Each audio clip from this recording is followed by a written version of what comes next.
예, 안녕하세요. 유화여자대학교 박은혜입니다. 제가 맨 처음에 이 자료집을 보고 순서를 보고 마지막이구나. 나한테 참 적합한 그런 그 순서이다라고 생각을 한 것이, 이상하게 저는 어디 가면 마지막에 발표를 참 많이 하게 돼요. 그럼 마지막으로서 가지는 부담은 시간을 잘 맞춰야지 됩니다. 그래서 시간을 늦지 않게 잘 맞출 거라고 먼저 말씀을 드리고요. 저는 이 발표 그 부탁을 받을 때 앞으로의 30년을 생각하면서 연구가 어떻게 해야 되는지를 적어달라고 말씀하셨어요. 그러면서 국립특수교육원에 대한 이야기는 박재욱 교수님께서 하시기 때문에 국립특수교육원 얘기는 안 해도 된다, 이제 이렇게 말씀을 듣고 그럼 무슨 얘기를 해야 되나 굉장히 많이 고민을 했습니다. 그래서 원고 자체는 굉장히 짧지만 나름대로 고민은 좀 했었고, 그냥 희망사항을 적었다고 할까요? 그래서 보시면 참고 문헌이 하나도 없습니다. 그래서 틀린 얘기가 있을 수도 있고 동의하지 않으실 수도 있고 이거 빠졌어 이러실 수도 있는데요. 그냥 한번 편안하게 들어주시고 같이 이런 쪽으로 좀 앞으로 더 많이 되면 어떨까 하는 그런 마음으로 들어주셨으면 좋겠습니다. 아까 한선영 선생님이 쭉 말씀해 주신 그런 내용들, 국립특수교육원에서 많은 사업들을 하시려면 그 안에 사실은 다 기본적으로 연구들이 들어가야지 되는 부분들이 있잖아요. 그런데 지금까지 보이지 않는 많은 사람들의 연구자들의 노력들이 다 많이 있었기 때문에 국립특수교육원에서 그런 것들을 참 잘 해오신 것 같아서, 아까 그런 앞으로의 그런 많은 사업을 이야기하실 때 또 많은 연구자님들이 이 부분들을 채우기 위해서 노력을 많이 하셔야 되겠구나 하는 생각을 했습니다. 지나온 30년을 생각해 보면서 30년 전에는 없던 게 많았던 거예요. 그러니까 제가 옛날에 이런 얘기하면 너무 나이가 많아지지만 미국에서 공부하고 왔을 때 귀국한 게 94년이었습니다. 그래서 94년에 세워졌잖아요. 그래서 30년 전에 국립특수교육원이 없었죠. 국립특수교육원이 없는 특수교육이 있었고, 특수교육 지원 인력 제도가 없었었고, 특수교육 지원센터가 없었어요. 행동 지원 이런 이야기, PBS 뭐 이런 이야기 없었었죠. 의사소통 AAC 이런 얘기도 없었고, 그러니까 참 없었던 게 많았는데, 이 말씀을 드리는 것은 30년 동안 참 많은 게 생겼구나 이렇게 생각할 수도 있는 거잖아요. 지금 우리는 보면 이것도 안 됐고 저것도 안 됐고 답답한 일이 너무 많은데, 그래도 30년 동안 많이 뭐가 생긴 거예요. 그래서 제 생각에 그럼 앞으로 30년 뒤는 또 이렇게 눈이 깜짝 떠질 정도의 많은 발전이 있을 수도 있겠네 하는 그런 생각을 했어요.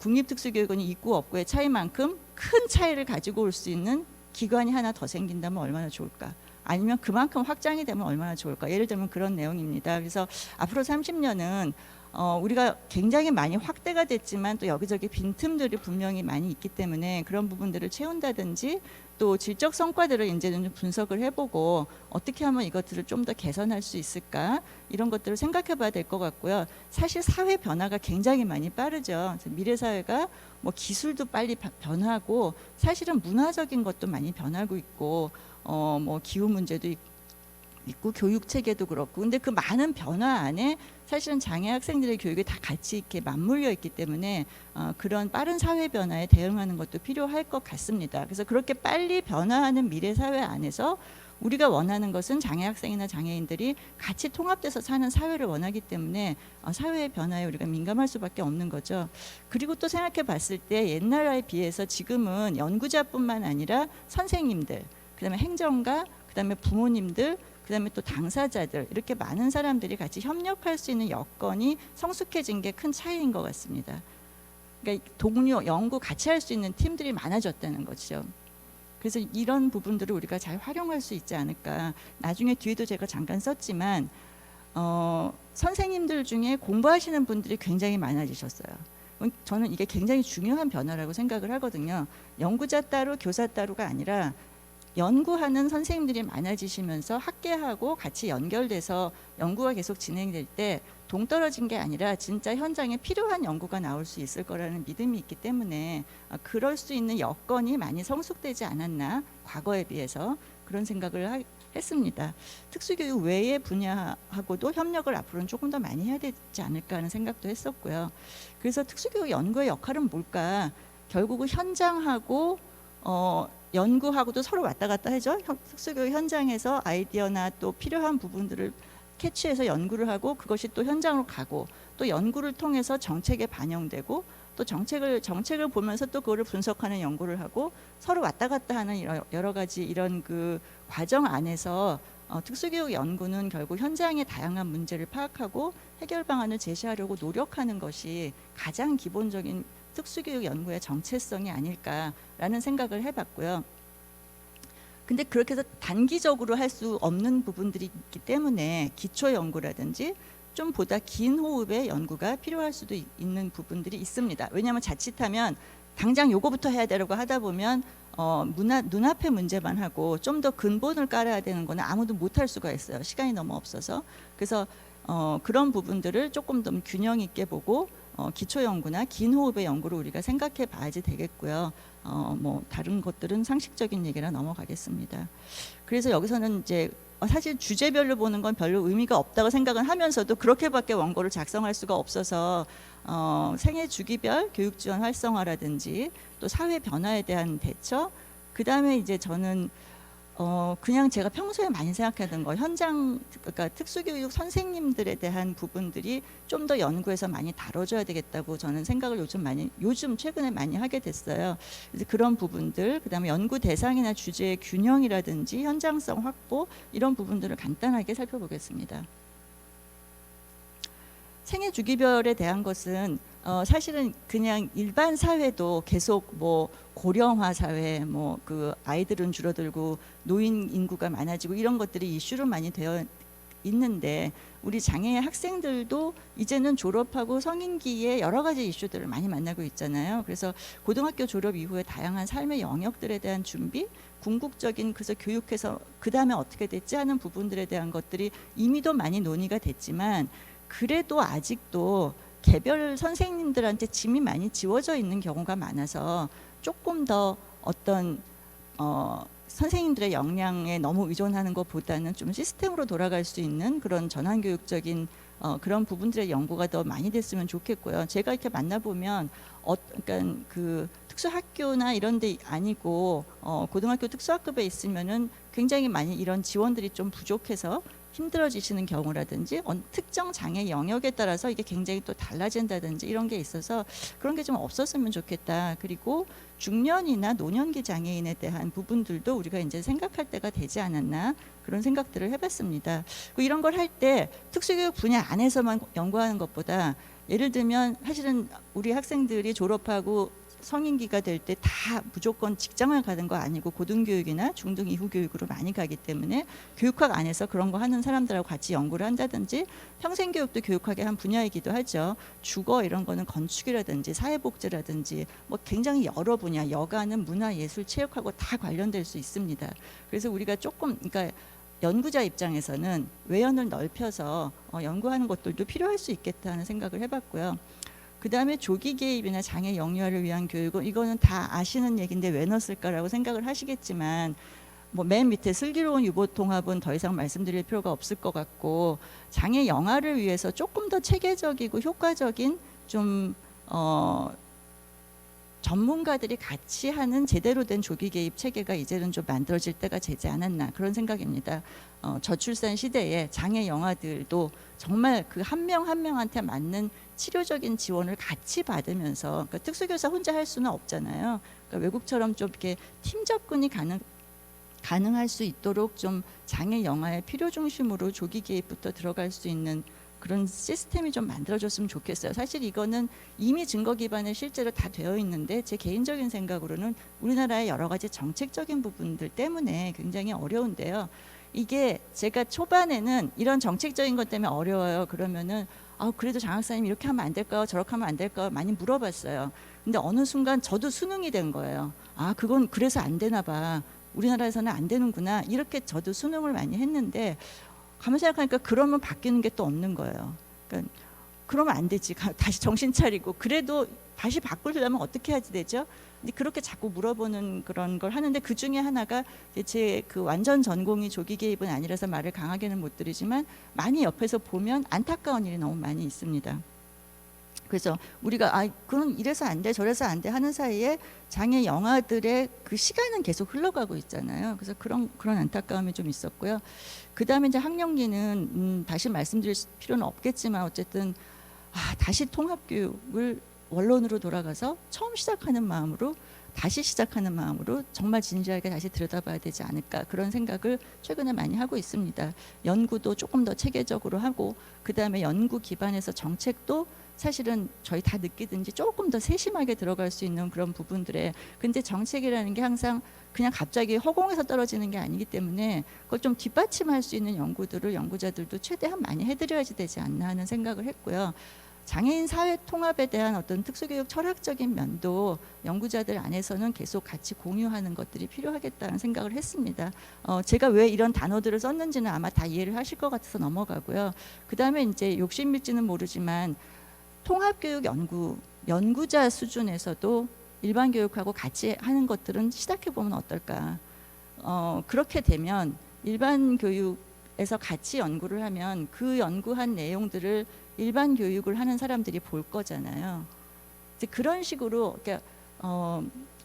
그런 얘기하죠. 그러니까 통합교육 잘 되려면 특수학급 선생님도 학교 안에 통합이 잘 돼야 되고 뭐 이런 얘기를 하는데, 그런 얘기를 하면서 가만히 있어, 연구자로서 통합을 내가 잘 되어 있나? 이런 생각을 하니까 약간 아닌 것 같은 거예요. 그래서 미래에는 이런 게 좀 잘 되면 좋지 않을까. 30년 전에는 학계에서도 불가능하다는 의견이 많았어요. 그러니까 제가 맨 처음 왔을 때 학술대회에서 통합교육 얘기를 하면 원로 교수님들이 앉아 계시다가 쯧쯧쯧, 미국에서 이제 와서 아무것도 모르는군, 통합교육 우리나라에서는 못해. 왜냐하면 한 30개 얘기를 막 하시면서 어깨를 툭툭 치시면서 그래 열심히 해봐, 힘들 거야, 이제 이렇게 얘기하셨었어요. 그런데 30년 동안 저희 굉장히 많이 발전했잖아요. 어려움은 있어도. 그런 것들이 결국은 열심히 있는 분들의 연구나 또 정책적인 뒷받침이나, 그다음에 가장 핵심은 힘들어도 그냥 앞으로 뚜벅뚜벅 걸어가는 선생님들의 역량이 모여져서 했던 것 같아서, 그렇다면 앞으로 또 힘들어 보이지만 우리가 일반 교육하고 같이 손잡고 가서 통합교육 연구 또 실제가 향상되는 일을 기대해도 되지 않을까, 그런 생각을 해봤고요. 그러니까 계속 너무 개인한테 막 짐을 지우지 말고 좀 시스템이 좀 돌아갈 수 있었으면 좋겠다, 통합교육도, 그런 생각을 해봤습니다. 사실 아주 사소한 그런, 제가 있는 이화여자대학교 근처가 굉장히 장애 학생들 수가 많아서 특수학급 선생님도 8명, 9명 이렇게 데리고 있는 경우가 진짜 많이 있는데, 중간에 이제 초반에 제가 잘 모를 때 물어보면 특수학급을 증설하기가 어렵고 교사를 보내기 어려우니까 지금 우리 인천 선생님처럼 그냥 계속 지원 인력이 오고 한 반에 14명, 15명 지원 인력까지 포함해서 있는 선생님들을 본 적이 있었어요. 그래서 대학원에 왔다가 휴학하고 도저히 대학원을 할 수 없으니까. 그럴 때 너무 안타까운 거예요. 이런 것들이 좀 유연하게 되려면 어떻게 해야 되지? 제가 정책 전공이 아니라서 잘 모르지만 어쨌든 거슬러 올라가서 어딘가에는 해결하는 포인트가 있을 텐데, 이제 그런 것들을 해결할 수 있는 그런 부분들까지도 좀 노력을 해야 되지 않을까 하는 생각을 해봤습니다. 나머지는 그냥 넘어갈게요. 사회 변화에 대한 대처는 항상 사회가 변화하면 뒤따라가면서 막 수정하는 게 아니라 처음부터 같이 하는 게 보편적 설계 개념이잖아요. 그래서 이 사회 변화될 때 이런 그 변화에 우리도 약간 그렇게 같이 동시에 동참했으면 좋겠다, 그런 생각이 들었는데, 대표적인 게 설명할 필요 없이 디지털 사회로 막 변화가는 건데 너무 빠르잖아요. 일반 교육 안에서도 지금 현재 진행형이라 막 교육학회에서도 디지털 포럼도 하고 계속 하는데, 그런 거 안에 저희도 같이 들어가서 현재 진행형인 이슈에 같이 참여해서 연구할 필요가 있겠다 하는 생각을 해봤습니다. 근데 일반 교육에서 생각하는 어떤 디지털 그런 것보다 우리는 훨씬 이슈가 많죠. 장애 특성도 너무 다양하고 장애 정도나 교육 배치에 따라서도 이슈가 달라지고 또 관련 서비스도 같이 얽혀 있고 이 여러 가지 그런 연구 범위의 광범위성도 같이 알려드리면서 같이 참여해야 되지 않을까, 그런 생각을 해봤고요. 인접학문 분야하고의 연구 협력도 앞으로는 조금 더 필요하지 않을까. 요새 융합 연구를 많이 연구 생태계에서는 강조를 하는데 성인기 서비스를 주로 하는 곳은 사회복지죠. 그러니까 사회복지 쪽하고 예를 들어서 뭐 협력 연구를 한다든지 그러면 연구 결과의 타당성을 높일 뿐만 아니라 학문 분야 간 이해도 증진하고 인식 개선되면서 그것이 학계가 변화하면 해당 분야 전문가들한테도 확산이 가능하지 않을까 하는 그런 꿈을 좀 꾸어봤고요. 과학기술 분야하고의 협력은 최근 특수교육 분야에서도 많이 활성화되는 분야인 것 같습니다. 그래서 뭐 포용적 기술, 그러니까 이런 그 기술을 개발할 때 아예 장애인까지 같이 고려해서 개발하는 이런 부분에 대한 인식을 가지신 공학 교수님들이 생기시기 시작하는 것도 굉장히 다행이라는 생각이 드는데, 가만히 이렇게 한 분 한 분 그런 분들을 짚어보면 그런 교수님들 근처에 장애인에 대한 것들을 이렇게 인풋을 드리는 특수교육과 교수님들이 있었던 경우들이 대부분 많아요. 그래서 그 역할을 사회 곳곳에서 우리가 하면 그냥 이렇게 이거 해주세요가 아니라 이렇게 자연스럽게 우리 주변의 전문가들에게 장애인에 대한 것들을 알려드릴 수 있을 것 같다. 연구를 통해서도 그게 가능하지 않을까 하는 생각을 해봤고, 특수교육 내에서도 세부 분야 간 협력이 조금 더 많이 되었으면 좋겠다는 생각을 하는 게, 옛날에는 좋은 건 아니지만 옛날에는 전문가가 많지 않으면 특수교육 하면은 이거 물어봐도 답이 척 나오고 저거 물어봐도 답이 나오고, 뭐 나는 지적장애 전공이니까 지체는 몰라요, 이게 안 통하는 거예요, 사람이 없으니까. 근데 지금은 굉장히 세분화되고 전문화가 되다 보니까 또 오히려 약간 내 전문 분야가 아니면은 모르는 게 당연하게 되는, 그래서 그만큼 학문이 깊어진 면은 있지만 또 어떤 면에서는 중복장애가 많기 때문에 같이 협력하는 연구도 필요한 것 같습니다. 최근에 지금 이제 제가 좀 연구하는 것들, 이제 그 피질 시각장애 학생들에 대한 것들을 좀 이렇게 면담하고 하다 보니 굉장히 반성이 많이 되는 거예요. 뇌병변 장애 때문에 그 운동성에 문제가 있지만 사실은 또 시각도 문제가 같이 있는데, 제가 이제 교재를 쓰면서도 뇌병변 장애 학생들은 시각에 문제가 있는 학생이 많음, 뭐 이렇게 교재는 써놓고, 그래서 어떻게 해야 되는 데는 그렇게 연구를 많이 30년 동안 못했네 하는 그런 어떤 굉장히 반성을 많이 하게 됐습니다. 그러면서 시각장애 하는 선생님한테 여쭤보고 막 이렇게 되는 것이죠. 또 그쪽에서도 움직임에 장애가 있는 시각장애 학생들이 있으면 지체장애 쪽하고 협력을 할 게 필요할 수밖에 없어서 세부 분야 간 연구 협력도 필요할 것 같고, 뭐 국제 협력이라든지 이런 부분 설명이 필요 없을 것 같고요, 이제는. 그 다음에 제가 또 생각하는 거는 부모님이나 가족하고의 협력도 이제는 조금 더 그냥 피상적이 아니라 지식적, 제도적으로 어떻게 하면 정말 잘 협력해서 우리 아이들을 위해서 함께 나갈 수 있을 것인가, 그 부분에 대한 연구도 필요하지 않을까 생각을 했고, 세 번째 특수교육 교원에 대한 이야기는 현장의 주축이죠.